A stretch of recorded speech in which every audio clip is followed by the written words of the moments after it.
Hey guys, this is Tola and I'm the product lead here at Mamo. I'm going to show you how you can use our payouts feature to quickly and easily make payments to your suppliers. We start here on the payouts overview page where you can see previous payouts that you've made as well as your available balance. That balance consists of funds you've collected via your payment links that haven't been settled to your bank account or used as part of your card account balance. If we choose to create a new payout, we're met with the option to either create manual payouts by manually entering the information or to upload a CSV file with all of the information for multiple payouts pre-filled. In this case, we'll go for the manual journey where I will define the amount, confirm if it is a business or individual I'm paying, enter the IBAN,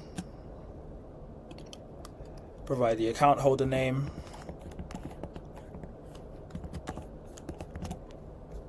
and define the reason. I will then confirm the payout, and finally I'll receive a verification code which I'll use to validate that I am authorized to initiate this payment. And now my payout has successfully been submitted. Now I can see that my payout has been successfully processed and I've been able to pay my supplier directly from the Mamo dashboard. Hopefully this has been helpful and I thank you for your time. This is Tola. I hope you have a great day.